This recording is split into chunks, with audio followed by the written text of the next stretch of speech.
This is Digital Marketing Fastlane. This podcast will show you how to build, launch, grow, and scale a widely successful online business. Listen to real conversations with proven practical strategies and success stories. You're going to learn how to generate more traffic, more sales, more profit, and customer lifetime value for your online store.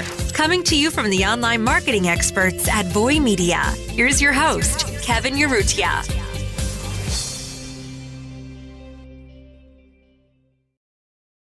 Hey everybody, it's Kevin Urrutia here from Digital Marketing Fastlane. I'm here joined with Eric Philippou. Hey Eric, how's it going? Good, how are you? Good. We talked about Snapchat ads in the past, but here at the agency, we're just seeing so much success with Snapchat ads. We have a ton of brands right now that we work with that are getting anywhere between 4 to 7x ROAS on Snapchat, which is great. So we're going to talk about some of the benefits of Snapchat. Absolutely love advertising on Snapchat. And here's basically the agenda, the main points. The low competition combined with the high usage, it's such a fast growing platform. The ad creative, the way you can use that is really smart. The customer service for the advertiser is huge. That's something we're going to talk about. And then the platform itself for advertisers is very user friendly, even better than Facebook. It's the best ad platform I've seen.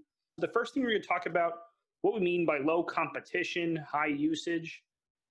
And yeah, low CPMs is the first thing that becomes extremely obvious. Basically, we would run Snapchat ads and Facebook ads simultaneously for a brand.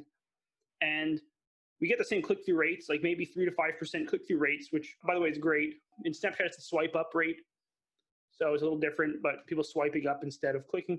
The CPMs on it were so low, like 5-cent CPMs, like insanely low CPMs. So like the cost per swipe-up is really, really cheap.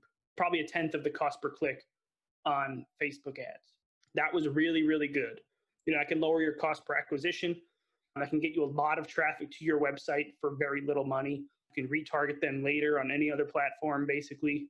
It's a really smart move. We did it even more effectively with lead generation clients. They get a free lead magnet, so the swipe up rate is super high.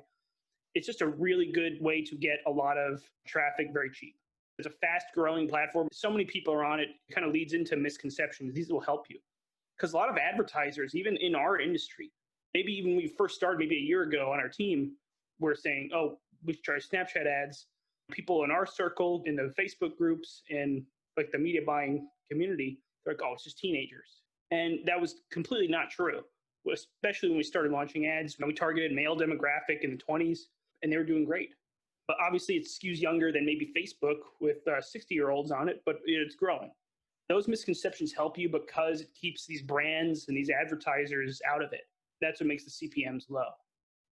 I think the misconception too is where people are saying like on Snapchat people don't buy, but we're seeing tons and tons of people buying. Teenagers now are very different than teenagers when we were actual teenagers. There is buying power in Gen Z. It's just what they spend money on is so different from what you were like when you were a kid. They're spending it on Clash of Clans or these like games or these little apps or streetwear that you never heard of that they go crazy for. Their idols, their celebrities are like these TikTokers who have 100 million followers you never heard of. It's just one of the many misconceptions just culturally that a lot of advertisers and agency owners and CMOs, these old-fashioned people have about a younger generation. They buy stuff when they know it resonates with them. They're clearly not going to buy like utensils for the kitchen. It's not what they're thinking about.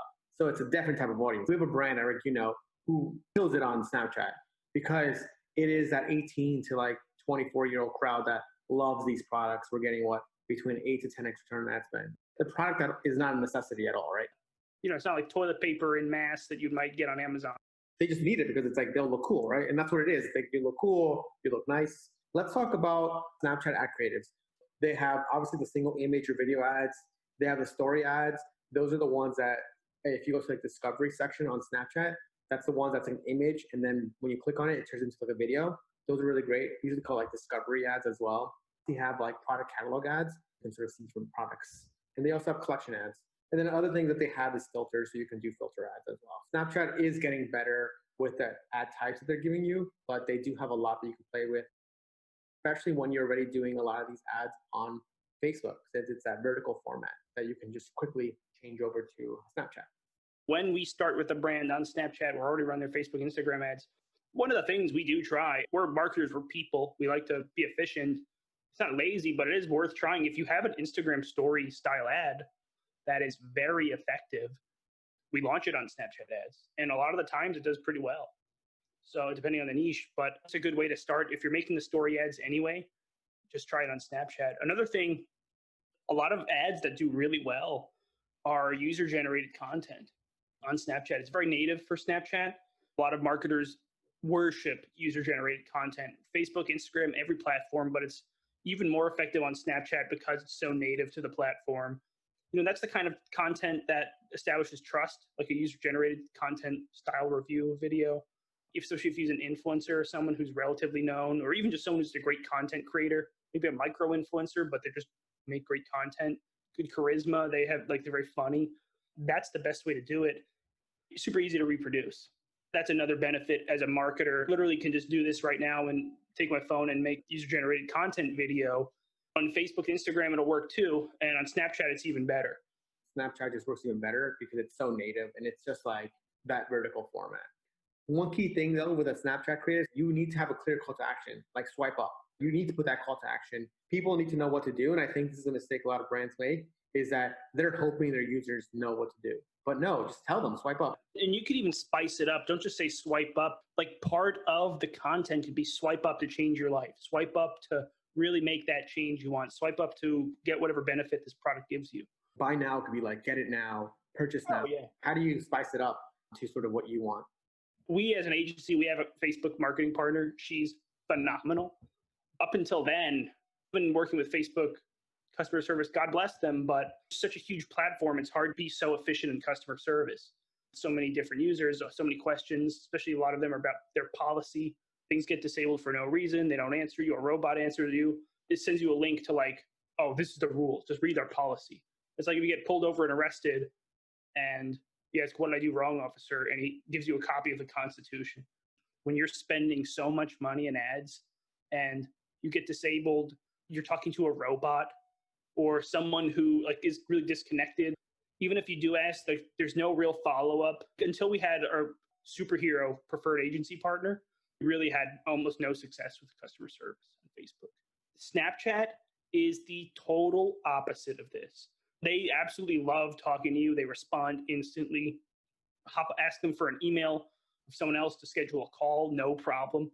They send you a lot of documents, Snapchat to help you decide, because they're kind of salespeople too. They know they're up against Facebook. They know the advertisers are deciding between them and Facebook and now TikTok even. So it's a much different mentality. I've seen advertisers complain about Facebook and they want to at least make it better. How can you distinguish yourself? That's sort of what they're trying to do. Of course, Facebook is Facebook, and this is how you can distinguish yourself from another company, right? Customer service, because it makes such a big difference, especially with a product that you need to use. People are new to the platform. They will have a lot of questions. That's as much of an issue as Facebook, but they're there to help you navigate the user experience. It's kind of a great segue into the next topic if you want to talk about that, which is their user experience. It's very user friendly. It's almost, I just have more questions about the capabilities. Can I do this lookalike style audience on Facebook? They're familiar with what all that means. Whereas if I talk to a Facebook person, sync with Shopify, or you have a Shopify question, half the time they ask you, what is Shopify?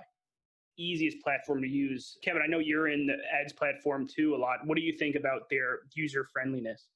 Yeah, it's super easy. It's quick, simple. One thing that I don't like though about the Snapchat app platform, you don't have the ability to do purchases until you spend a certain amount or unlock it. Whereas Facebook is you get this automatically, which is an interesting thing that Snapchat doesn't have yet. But other than that, the platform's super easy to use. One thing I did wish they told you is when you unlock these sort of things, they either message you or email you. Swipe up, that's the first thing that you can do on Snapchat. And then if you get X amount a week, then you can get add to cart. And then if you get X amount of add to carts a week, you can now get initiate checkout. If you get X amount initiate checkout, you can then now get the purchase, right? Which is ultimately what you want. Amazing if you could just start off with purchase, but I think they do it because they're trying to gather data. But I wish you got this new thing, you may want to switch your campaigns to like add to cart. Because right now you just got to keep checking. Wouldn't be surprised if you message their customer service person, just the general customer service box in the corner of your screen on Snapchat Ads Manager. and say, hey, can you send me an email when my account unlocks add to cart or purchase? And they actually might. I ask them like the craziest questions and they respond, follow up with an email if I give them an email. Another thing I should mention from an advertiser standpoint, I did say more audiences. I know Facebook a few years ago got rid of their third-party data audiences. People who purchased a certain product. Snapchat kind of doubled down on it. They have GameStop purchasers like from specific stores. So you can go very specific with that. I don't know if their algorithm is as sophisticated as Facebook's, where you can just do completely broad targeting. You want to do a little targeting there, even if it's just a few interests or purchase behaviors. You can still see a lot of this like affinity data. They do a good job of breaking it down and really telling you who these people are. Even if you don't use Snapchat, you can just at least have a pixel. That's something we definitely love about Snapchat, and helped out a lot early on, especially with some of the niches we were in were very, very specific. Aren't they very friendly with CBD gray area products? They allow you to advertise a lot of CBD products, anything sort of related to like health or sexual health. There's advantages to being in these gray area niches. A lot of competitors avoid it because their main marketing channels like Facebook might not allow it. Maybe there's some barriers to entry. Snapchat might be a good place to start, an alternative to Facebook. We have a ton of experience now running Snap ads, doing Snap creatives. People are looking for other channels where before Facebook was expensive, but now it's like, oh, it's actually getting really expensive. Let's look for other platforms. It gives advertisers other ways to spend their money. And that inherently means that places like Facebook could be like, oh, maybe we are expensive. Maybe it's lower CPMs, right? Because these CPMs are just obviously at auction based, but there's a price set by Facebook. If you think about like the ad revenue, Facebook makes billions on ad spend. Almost all that's profit. They could be saying like, okay, we're going to make ads a little bit cheaper. That way more people can advertise. If it was truly like constrained, they can make it cheaper. They can just lower each thing by 20% and obviously make less money. If you're making almost 80% profit margin, right? That probably means that you can eat a lot of cost out by making that stuff cheaper.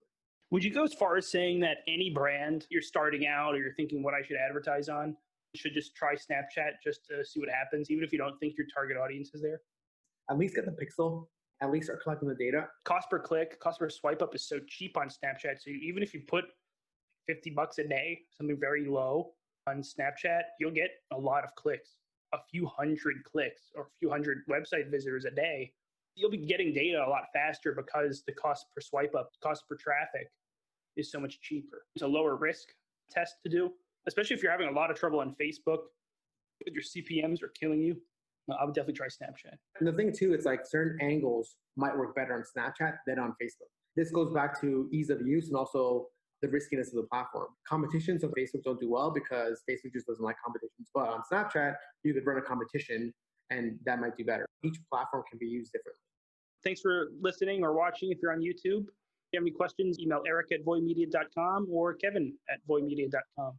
And if you're looking for advertising help, if you're looking for us to run your Snapchat ads, visit voymedia.com. Check us out. Our new website's coming out soon. Like us on YouTube or hit a 5-star on iTunes. That way we get more listeners. We have Snapchat case studies too. If you want a little more concrete things of what we do on Snapchat, why it works, they're going to be on our website soon. But if not, shoot us an email. We'll send you one. Thank you guys. Talk to you guys soon. This week's episode of Digital Marketing Fastlane was brought to you by the performance marketing experts at Voy Media.